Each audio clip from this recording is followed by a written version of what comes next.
Hello everyone. अगर आप English समझते हो लेकिन बोलते वक्त रुक जाते हो या फिर सेंटेंस सिंपल बोल देते हो लेकिन लगता है थोड़ा और बेटर हो सकता था, तो ये चैनल आपके लिए है। मैं यहाँ इंग्लिश बिल्कुल बेसिक से स्टार्ट नहीं कर रही और ना ही ज़्यादा टफ इंग्लिश यूज़ करूँगी। बस जो चीज़ हम रोज़ बोलते हैं उसे थोड़ा क्लियर और कॉन्फिडेंट बनाना है। इस वीडियो में हम एग्जाम्पल्स देखेंगे, छोटी सी कॉन्वर्सेशंस देखेंगे और फिर नोट्स के थ्रू रूल समझेंगे सिंपल तरीके से। सो बिना प्रेशर के, बिना ओवर थिंकिंग के, चलो आज का टॉपिक स्टार्ट कर रहे हैं। तो ये हमारा फर्स्ट डे ऑफ इंग्लिश है। हर दिन मैं अलग अलग कॉलम्स में से थोड़ा थोड़ा पढ़ती हूँ, जिस वजह से मैं बोर भी नहीं होती हूँ और नई नई चीज़ें सीखने को मिलती हैं। तो देखिए, पहला जो कॉलम है वो है मेरा कॉमन मिस्टेक्स का, जो हम अपनी इंग्लिश लाइफ बोलने में बहुत मिस्टेक्स कर लेते हैं। तो जो पहली मिस्टेक है, I didn't eat anything. Stop. ये सेंटेंस गलत है। सही सेंटेंस है आई डिडंट ईट एनीथिंग। ये सेंटेंस याद रखो। आप नोट्स की तरफ चलते हैं। डिटेल में बताऊं तो पास्ट इंडेफिनिट टेंस जो होता है उसका जो हमारा सिंपल रूल होता है, that is our subject plus did plus verb की फर्स्ट फॉर्म प्लस ऑब्जेक्ट। लेकिन अगर हमने डिड यूज़ नहीं किया है, लाइक हेल्पिंग वर्ब अगर हमने यूज़ नहीं की है तो वर्ब की सेकंड फॉर्म आती है। बट हेयर हमने डिड जो कि हेल्पिंग वर्ब है वो यूज़ करी हुई है, तो उसके साथ हमारी वर्ब की सेकंड फॉर्म नहीं आ सकती। अगर हम डिड यूज़ करते हैं हेल्पिंग वर्ब तो उसके साथ हमारी ऑलवेज वर्ब की फर्स्ट फॉर्म आती है। इसलिए ये सेंटेंस रॉन्ग है और ये सेंटेंस राइट है। आई होप ये आपको पहला समझ में आ गया होगा। सेकंड बात करते हैं जो कि हम कॉमन मिस्टेक्स करते हैं। She is good in maths. Stop. ये सेंटेंस गलत है। सही सेंटेंस है she is good at maths. ये सेंटेंस भी याद रखिए। अब नोट्स की तरफ चलते हैं। We don't say good in for skills or subjects. In English, we say good at when talking about ability. जब भी हम good in का यूज़ करते हैं, हम उसे skills और subject के लिए यूज़ नहीं करते हैं। हमेशा हम इंग्लिश में good at को यूज़ करते हैं जब भी हम किसी की सब्जेक्ट्स के बारे में बात कर रहे हो, स्किल्स, एबिलिटी या टैलेंट के बारे में बात कर रहे हो या एक्टिविटीज़ के बारे में बात कर रहे हो। इन सब चीज़ों के बारे में अगर हम बात करते हैं तो हम हमेशा गुड एट का यूज़ करते हैं, गुड इन का नहीं। तो good at maths, good at English, good at singing, I am good at cooking, I am good at English. That's why she is good in maths, जो कि गलत है क्योंकि सब्जेक्ट्स के साथ हम गुड एट का यूज़ करते हैं, गुड इन का नहीं। He told me that he will come yesterday. Stop. ये सेंटेंस गलत है। सही सेंटेंस है he told me that he would come yesterday। अब नोट्स की तरफ चलते हैं। When the reporting verb is in the past, told, said, asked, the tense inside the sentence also goes one step back. Like will change into would, am or is will change into was, can will be changed into could. This is called reported speech. इन सबको reported speech बोला जाता है। देखिए, he told me that he will come yesterday, ये गलत है क्योंकि हमने जो ये told है, told यहाँ पे सेकेंड वर्ब है, सेकेंड वर्ब की सेकेंड फॉर्म, ओके। और जब ये पास्ट टेंस है, पास्ट टेंस में हम वर्ब की सेकेंड फॉर्म यूज़ करते हैं। जब इधर हम पास्ट टेंस यूज़ कर रहे हैं तो इधर विल जो कि हमारा फ्यूचर टेंस है वो यूज़ हम क्यों करेंगे? इसलिए जब ये हमारा पीछे चला गया, पीछे यानी वर्ब पीछे चली गई, पास्ट में चली गई, तो इधर हम फ्यूचर कैसे यूज़ कर सकते हैं? इधर भी हम पास्ट यूज़ करेंगे जो कि आ जाएगा would. He told me that he would come yesterday, okay. So इधर वर्ब की सेकेंड फॉर्म है तो इधर भी जो वर्ब है वो हमारी पास्ट में चली जाएगी। इसलिए ये रॉन्ग सेंटेंस है और ये राइट सेंटेंस है। अब इतना तो मैंने बता दिया ये रॉन्ग क्यों है, ये राइट क्यों है। मैं for your extra information, she said to me that she will come tomorrow, okay. अब यहाँ पे क्या होगा, उसमें लिखा था yesterday। तो अब आप लोग सोचेंगे कि he told me that he will come yesterday, इसलिए ये भी पास्ट में है, तो हम he would come yesterday, सब कुछ पास्ट में है, तो ये सही हो जाएगा और ये गलत हो जाएगा। लेकिन इधर तो टुमारो है। I hope you are understanding my point. Okay, इधर टुमारो है, तो अब हम क्या करेंगे? तो even to tomorrow equal to future, भले ही टुमारो फ्यूचर को दर्शाता है, it is future from the past time when we spoke, लेकिन ये फ्यूचर कब से लिया गया है? पास्ट से लिया गया है, जब बोला गया। यानी उसने मुझसे बोला कि वह कल आएगी, उसने कब बोला? पास्ट में बोला ना। तो सेड टू तो हमारा पास्ट है जो कि रिपोर्टिंग वर्ब है, सेड टू हमारी रिपोर्टिंग वर्ब है जो कि पास्ट में है। So the correct sentence is she said to me that she would come tomorrow. इसलिए जो करेक्ट सेंटेंस होगा, उसने मुझसे बोला कि वह कल आएगी। ओके, तो इसका क्या हुआ? ये टुमारो देख के हम गड़बड़ नहीं करेंगे कि भाई ये तो हमारा पास्ट टेंस में है, लेकिन टुमारो तो हमारा फ्यूचर में चला गया, तो इसको हम फ्यूचर में ही रहने देते हैं। Like she said to me that she will come tomorrow, no, it will be wrong. यहाँ पे टुमारो आए चाहे येस्टरडे आए, हमारे लिए जो इम्पॉर्टेंट चीज़ है वो है हमारी रिपोर्टिंग वर्ब। अगर वो हमारी पास्ट में है तो अंदर जो रिपोर्टिंग स्पीच आएगी वो भी पास्ट में होगी, इसलिए ये राइट सेंटेंस है। And like she says that she will come tomorrow. अब यहाँ पे विल क्यों आया? विल यहाँ पे इसलिए आया क्योंकि यहाँ पे हमारी रिपोर्टिंग वर्ब जो है वो हमारी प्रेजेंट में है, तो ये सही रहेगा। अगर पास्ट में है तो हम इसको पास्ट में यानी पीछे जाएंगे। लाइक हमने बोला है ना कि when the reporting verb is in the past, told, said, asked, the tense inside the sentence also goes one step back. Like will would be convert into would, am or is into was, can, could।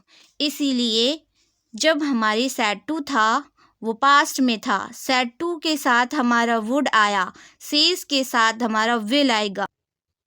She has less books than me. Stop, ये sentence भी गलत है। सही sentence है she has fewer books than me। Notes की तरफ चलते हैं। देखिए, जो बुक्स होती है वो हमारी काउंटेबल होती हैं, हम बुक्स को गिन सकते हैं। जैसे ये 1 बुक है, ये 2 बुक है, ये 10 बुक्स हैं, लाइक दिस। अब जो फ्यूअर होता है, ठीक है, फ्यूअर जो हम वर्ड यूज़ करते हैं वो काउंटेबल नाउन्स के लिए यूज़ करते हैं, जैसे कि बुक्स हो गई, पेन्स हो गई, स्टूडेंट्स हो गए, ओके, वाटर बॉटल्स हो गई। लेकिन जब हम लेस यूज़ करते हैं वो अनकाउंटेबल नाउन्स के लिए यूज़ करते हैं, जैसे वाटर हो गया, मिल्क हो गया, टाइम हो गया, मनी हो गया, इनको हम काउंट नहीं कर सकते, ठीक है। वाटर को हम काउंट नहीं कर सकते कि ये 1 पानी है, 2 पानी है, कैसा लगेगा? नहीं लगेगा ना, सही। मिल्क है, ये 1 मिल्क है, ये 2 मिल्क है। हाँ, मिल्क की पैकेट को हम बोल सकते हैं, लेकिन मिल्क, अगर हम मिल्क की बात करते हैं तो that will be not correct ना। वैसे टाइम का है तो टाइम भी हम नहीं मान सकते ना, ये 1 टाइम है, 2 टाइम है। ऐसी मनी को भी हम काउंट नहीं कर सकते, वो हम आगे चल के बताएंगे ऐसा क्यों है। मेरे को भी थोड़ा कन्फ्यूजन हुआ था, वो मैं क्लियर करूँगी, ठीक है। इतना समझ में आ गया होगा। फ्यूअर काउंटेबल नाउन्स के लिए यूज़ होता है, लेस अनकाउंटेबल नाउन्स के लिए यूज़ होता है। फॉर एग्जाम्पल फ्यूअर बुक्स, ठीक है, और less water. Fewer countable nouns के लिए यूज़ होता है और बुक्स काउंटेबल है इसलिए फ्यूअर यूज़ किया है। लेस अनकाउंटेबल नाउन के लिए वाटर को हम काउंट नहीं कर सकते इसलिए लेस वाटर। इसलिए अब आपको समझ में आया होगा ये यहाँ पे she has less books than me है, जो कि गलत है क्योंकि लेस जो होता है वो अनकाउंटेबल नाउन के लिए यूज़ होता है और बुक्स यहाँ पे काउंटेबल है, इसलिए she has fewer books than me, ये राइट सेंटेंस है। अब हम एक्स्ट्रा पार्ट में आते हैं जो कि मैंने बोला मनी के बारे में। तो मनी को हम अनकाउंटेबल ट्रीट एज अ क्यों करते हैं? Money is treated as uncountable, और वो क्यों है चलिए बताते हैं।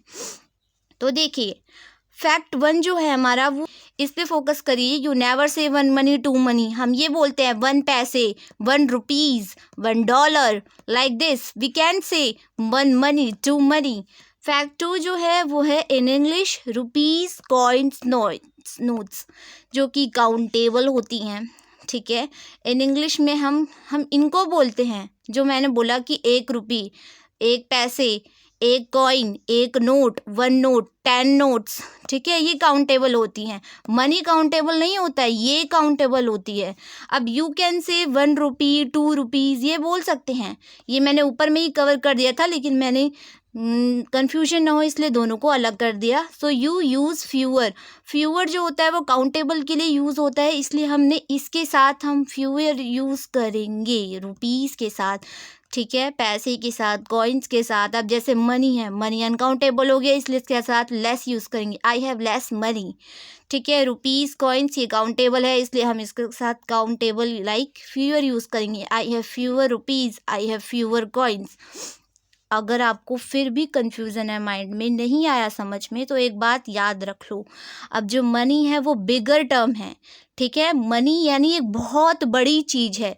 मनी के अंदर चीज़ें जो आती हैं वो रुपीज़ आती हैं, कॉइन्स आते हैं, डॉलर्स आते हैं, पाउंड्स आते हैं। हम मनी को नहीं गिन सकते भाई, मनी के अंदर भी बहुत सारी चीज़ें हैं। मनी के अंदर रुपीज़ आता है, मनी के अंदर कॉइन्स आते हैं, मनी के अंदर डॉलर्स भी आते हैं और मनी के अंदर पाउंड्स भी आते हैं। और भी करेंसीज जो अलग अलग कंट्रीज़ के होते हैं वो भी मनी के अंदर आते हैं। इसलिए मनी जो है वो बिगर टर्म हो गया, हम उसे काउंट नहीं कर सकते, वो अनकाउंटेबल है, इसलिए हम उसके साथ लेस यूज़ करते हैं। और जो ये मनी के अंडर जो हेड्स आते हैं, जो मनी के नीचे हैं, वो छोटी चीज़ें हैं, उनको हम काउंट कर सकते हैं, इसलिए हम उसके साथ फ्यू यूज़ करते हैं। ये क्या है, ये सारे के सारे मनी के अंदर आते हैं, यानी सब हेडिंग्स ऑफ मनी हैं, मनी से छोटे हैं और इसलिए ये काउंटेबल है। और मनी बिगर टर्म है, वो अनकाउंटेबल है, इसलिए हम उसके साथ लेस यूज़ करते हैं। आई hope you got this, okay. ज़्यादा मत सोचिए, बस इतनी सी बात अपने दिमाग में घुसा लीजिए। I will call you after 5 minutes. Stop, ये सेंटेंस भी गलत है। सही सेंटेंस है I will call you in 5 minutes. अब नोट्स की तरफ चलते हैं, ठीक है। तो देखिए अब ऐसा क्यों है। तो we use in to talk about time from now. अब हम इन का इस्तेमाल करते हैं जब हम अभी से टाइम को गिनना शुरू कर देते हैं। Think in 5 minutes equal to 5 minutes from now. अब जैसे मैंने बोला कि मैं 5 मिनट में आ जाऊंगा, ठीक है। इसका सिंपल सा इजी इंग्लिश में अगर बोलूँ, I will be in 5 minutes, ठीक है। इन यानी हम अभी से 5 मिनट तक की बात कर रहे हैं, यानी अभी से 5 मिनट, अभी से जो गिन रहे हैं, अभी से 5 मिनट में मैं आ जाऊंगा। तो I will be in 5 minutes, in 5 minutes यानी हम अभी से, फ्रॉम नाउ, अभी से गिन रहे हैं। और सिंपल रूल जो है, in plus time period equal to time from now. अगर हम अभी से टाइम को गिनते हैं तो इन के साथ टाइम पीरियड आता है, लेकिन आफ्टर जो है, आफ्टर के साथ इवेंट आता है, ठीक है। आफ्टर के साथ हम इवेंट जोड़ेंगे कोई, यानी कोई घटना या फिर कोई एक्टिविटी, ठीक है। लाइक आफ्टर समथिंग हैपन, यानी अगर वो कोई घटना या फिर कोई एक्टिविटी होगी उसके बाद हम आएंगे। लेकिन अगर टाइम पीरियड की बात होगी तो हम इन यूज़ करेंगे, ठीक है। For example, I will meet you in 10 minutes, मैं तुम्हें 10 मिनट में मिलूंगा, ठीक है। इसमें टाइम पीरियड आ गया, इसलिए हम इनका यूज़ कर रहे हैं। लेकिन अगर इसमें बोला I will meet you after lunch, मैं तुम्हें लंच के बाद मिलूंगा, जब हम ये बोलते हैं कि पहले कोई काम होगा और उसके बाद कुछ और, तब हम आफ्टर यूज़ करते हैं। For example, I will meet you after lunch, we will talk after class. यहाँ हम टाइम काउंट नहीं कर रहे हैं, यहाँ हम एक काम के ख़त्म होने का वेट कर रहे हैं। लंच टाइम नहीं है, लंच एक काम है। Like after lunch, after dinner, after class, after meeting, after exam, after work, after movie, यह सब काम है, टाइम नहीं। अब हम अपने छठे पे आ जाते हैं, जो कि हमारा 6th और लास्ट है। She explained me the rule. Stop, ये सेंटेंस भी गलत है। सही सेंटेंस है She explained the rule to me. ये सेंटेंस भी याद रखिएगा। अब नोट्स की तरफ चलते हैं। Explain always needs the object first. What is being explained? जब भी हम कोई एक्सप्लेन चीज़ करते हैं तब हम हमेशा ऑब्जेक्ट को पहले लिखते हैं। You are understanding my point और नॉट? जब भी हम कोई चीज़ एक्सप्लेन करेंगे या फिर बताएंगे तो हम हमेशा ऑब्जेक्ट को फर्स्ट लिखेंगे, ठीक है, क्योंकि हमें बताना पड़ेगा हम क्या एक्सप्लेन कर रहे हैं भाई, हम क्या बता रहे हैं। एक्सप्लेन के साथ हम वो चीज़ करेंगे, ऑब्जेक्ट को पहले लिख देंगे ताकि हमें पता चले हम एक्सप्लेन कर क्या रहे हैं भाई। इसलिए then the person comes with to, अब हम जिस पर्सन को बता रहे हैं, जिस पर्सन को एक्सप्लेन कर रहे हैं, उसके साथ टू जोड़ देंगे। ठीक है, अब सिंपल रूल जो है एक्सप्लेन प्लस समथिंग, या समथिंग जो है ना, मैंने ऊपर बताया कि एक्सप्लेन के साथ हमेशा ऑब्जेक्ट फर्स्ट आएगा, यानी क्या एक्सप्लेन किया जा रहा है, व्हाट इज बीइंग एक्सप्लेन, इसलिए यहाँ पे लिखा है एक्सप्लेन प्लस समथिंग। समथिंग हम यहाँ पे ऑब्जेक्ट समझ सकते हैं, यानी एक्सप्लेन के साथ वो ऑब्जेक्ट आ जाएगा जो हम एक्सप्लेन कर रहे हैं। फिर मैंने बताया कि पर्सन के साथ टू आएगा, इसलिए टू प्लस समवन, वो पर्सन जिसको हम एक्सप्लेन या बता रहे हैं, इसलिए टू प्लस यहाँ पे पर्सन, यही समझ लो। इसलिए इसका simple rule explain plus something plus to plus someone. अब इसका एग्जाम्पल अगर हम देखेंगे तो वो है ही explained the problem to his friend, उसने एक्सप्लेन किया, क्या एक्सप्लेन किया, प्रॉब्लम, प्रॉब्लम उसने एक्सप्लेन किया, ये ऑब्जेक्ट भी है। ठीक है, प्रॉब्लम यहाँ पे ऑब्जेक्ट है, उसने प्रॉब्लम एक्सप्लेन किया है, इसलिए ये इसके साथ आ गया। अब जो उसने किसको अपनी प्रॉब्लम एक्सप्लेन करी है, अपने दोस्त को, इसलिए उसके साथ टू लग गया। ठीक है, किसी पर्सन के साथ हम टू लगा देंगे और वो हमारा लास्ट में आ जाएगा। He explain the problem to his friend, उसने अपनी प्रॉब्लम अपने दोस्त को बताई। अब दूसरा sentence, he explained the plan to us, उसने अपना प्लान हमको बताया। He explain the plan to us, उसने प्लान हमको बताया। ठीक है, इतना समझ में अस यानी हमें, टू उसने किसी पर्सन को यानी हमें बताया, टू इसलिए आ गया। ही एक्सप्लेन द प्लान, क्या एक्सप्लेन किया है, प्लान किया है, इसलिए एक्सप्लेन के साथ प्लान आया है। तो आई hope you got this point. एक बार दोबारा देख लेते हैं। She explain me the rule, जो कि गलत है क्योंकि एक्सप्लेन के साथ हमने मी लगा दिया। मी यानी पर्सन, यानी हम एक इंसान ही है ना भाई, तो हमारे साथ तो टू लगना चाहिए ना। She explain to me the rule, नहीं, क्यों, क्योंकि एक्सप्लेन के साथ ऑब्जेक्ट आएगा भाई। ऑब्जेक्ट हम क्या एक्सप्लेन कर रहे हैं, हम हमको एक्सप्लेन कर रहे हैं क्या, नहीं भाई। She explain the rule to me, उसने एक्सप्लेन किया है रूल को, किसे, मुझे, टू मी। तो आई होप यू गॉट दिस। ये कॉमन मिस्टेक्स का हमारा डे 1 का पार्ट था। अब हम दूसरे सेक्शन पे आते हैं। तो देखिए, ये हमारा जो है दूसरा सेक्शन है, इसमें हम क्या करते हैं, बेसिक इंग्लिश लिखते हैं और एक एडवांस इंग्लिश लिखते हैं। लाइक हम बेसिक इंग्लिश तो बोलते हैं भाई, हम ये बेसिक इंग्लिश ही बोल दे, वो भी बहुत है, लेकिन अब जो बेसिक इंग्लिश से उब चुके हैं या फिर जिनको थोड़ा अपने आप को एडवांस दिखाना है कि भाई मुझे तुमसे कुछ ज़्यादा ही इंग्लिश आती है, उसके लिए भी ये बहुत ज़्यादा इम्पॉर्टेंट है। और अगर हमसे, जैसे हम ये शब्द बोलते हैं, हमारे सामने कोई ये बोल दे तो हमको लगता है भाई ये कितना एडवांस इंग्लिश जानता है, ये तो हमसे कुछ ज़्यादा ही पढ़ा लिखा है, बल्कि ऐसा कुछ है नहीं, वो वही बोलता है जो हम बोलते हैं, but it is little advance version of that. So let me explain you. अब जैसे हम बोलते हैं बेसिक जो वर्ड्स हैं ये एडवांस है, लाइक इट्स वेरी गुड, ये बेसिक गुड है, ठीक है। अगर एडवांस में हम बोलेंगे it's fantastic. Second thing is it's very bad, it is basic, okay. In advanced we will say it's terrible. Basic, of course. Advanced, absolutely. Basic, I don't know. Advanced, I'm not quite sure. Basic, really? Advanced, is that so? Basic, what? Advanced, could you clarify? Basic, no problem. Advanced, that's absolutely fine. I hope you will understand this. If you want to, like some advanced English words, you can use this. Is very easy sentence you can learn and imply it in your life, okay? This food is very good. Yes, it's fantastic. The weather is very bad today. Yeah, it's terrible.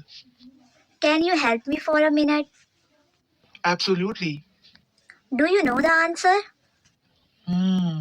I'm not quite sure. She got selected. Oh, is that so? You need to submit it today. Sorry, could you clarify? Sorry, I'm late. That's absolutely fine. अगर मैंने ये छोटा सा एक section बनाया है did you know का, जो कि हमारा थोड़ा इंग्लिश के नॉलेज को अपग्रेड करता है। अब देखिए, ये जो प्लूरल होता है डियर का, वो डियर ही होता है, ये नहीं पता होगा। जो हमारा वैसे जैसे हम पेन है, पेन का जो प्लूरल होगा वो हम बोलेंगे पेन्स, ठीक है। बॉक्स है, बॉक्स का प्लूरल होगा boxes.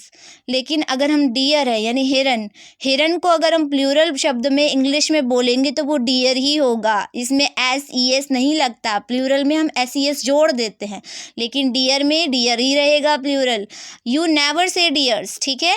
Even if there is a whole herd, herd यानी हिरन के झुंड को हम हर्ड बोलते हैं। अगर पूरा झुंड भी होगा हिरन का तो हम डियर्स नहीं बोलेंगे, डियर ही बोलेंगे।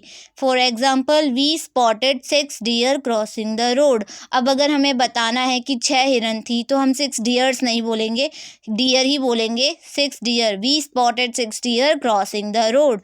आई hope you got this. Now we will turn into my next section. This is my third section, that is our collective nouns. सबसे पहले एक सिंपल बात समझो। नाउन का मतलब होता है नाम किसी इंसान का, चीज़ का या जगह का। अब सोचो, जब एक नहीं बल्कि बहुत सारे लोग या चीज़ें एक साथ हो जाती हैं तो उसे हम ग्रुप कहते हैं। जब हम बहुत सारे लोगों, जानवरों या चीज़ों के ग्रुप को एक ही नाम से बुलाते हैं उस नाम को कलेक्टिव नाउन कहते हैं। जैसे क्लासरूम में बहुत सारे स्टूडेंट्स होते हैं लेकिन हम उन सबको मिलकर एक ही नाम देते हैं, क्लास। यहाँ स्टूडेंट्स ज़्यादा हैं पर नाम एक है, इसलिए क्लास एक कलेक्टिव नाउन है। अब कलेक्टिव नाउन क्लियर हो गया होगा। अब एग्जाम्पल्स देखते हैं। A class of students, a crowd of people, a staff of employees, a board of directors, a team of players, a band of musicians, an army of soldiers. अब हम अगले sections में जाते हैं। ठीक है, तो ये हमारा अगला सेक्शन है और लास्ट सेक्शन है। फर्स्ट मैंने 2 पार्ट्स में डिवाइड कर रखे हैं। पहला तो ये कॉलम ए है, दूसरा कॉलम बी है। इसमें मैं वो वर्ड्स यूज़ करती हूँ जो कि मुश्किल हैं, जो कि हम डेली लाइफ में नहीं जानते हैं, जो कि अगर किसी सेंटेंस में आ गया तो हमें उसका मीनिंग सर्च करना पड़ता है। इसलिए तो पहला जो है वो है अबेंडेंट, जिसका अगर हम मीनिंग देखें वो है इन लार्ज क्वांटिटी। हिंदी में देखें तो यानी प्रचुर, बहुत अधिक। ठीक है, अगर हम इसका एग्जाम्पल देखें, अगर ये किसी सेंटेंस में आता है या फिर हम इसे किसी सेंटेंस में यूज़ करना होगा तो हम इसे कैसे करेंगे, इसका मतलब कैसे होगा, तो देखते हैं। In the city, there are abundant job opportunities. She has abundant energy for work. His speech showed abundant confidence. Second sentence है फ्रेगाइल। अब फ्रेगाइल का मतलब है इजीली ब्रोकन, यानी जो आसानी से टूट जाए, नाजुक। अगर हम इसका एग्जाम्पल देखें, be careful, this glass is very fragile. After the illness his body became fragile. Don't put heavy books on that fragile shelf. जो थर्ड वर्ड है वो है रिलक्टेंट। रिलक्टेंट, अनविलिंग और हेजिटेंट, इसके 2 मतलब है। देखो, रिलक्टेंट का मतलब अनिच्छुक भी होता है, यानी जब मन नहीं है, मन नहीं है भाई, उसको रिलक्टेंट भी बोलते हैं। उसका मतलब हिंदी में अनिच्छुक भी हो सकता है, हिचकिचाने वाला, यानी हेजिटेंट भी इसका हम सिनोनिम्स बोल सकते हैं। सिनोनिम्स यानी ऐसे वर्ड्स जिनका मतलब एक ही है। ठीक है, ऐसे रिलक्टेंट, हिचकिचाने वाला, यानी हेजिटेंट यानी जो हिचकिचा रहा हो, ठीक है, थोड़ी शर्म फील कर रहा हो, लाइक वैसे ही समझ लो। तो रिलक्टेंट का मतलब अनिच्छुक भी होता है, मन ना होना, हिचकिचाने वाला। एग्जाम्पल अब इसका देखें तो, I was reluctant to wake up early today. She was reluctant to accept the new responsibility. I was reluctant to say yes at first. तो अब जो मेरा है ये भी सेक्शन ख़त्म हो चुका है।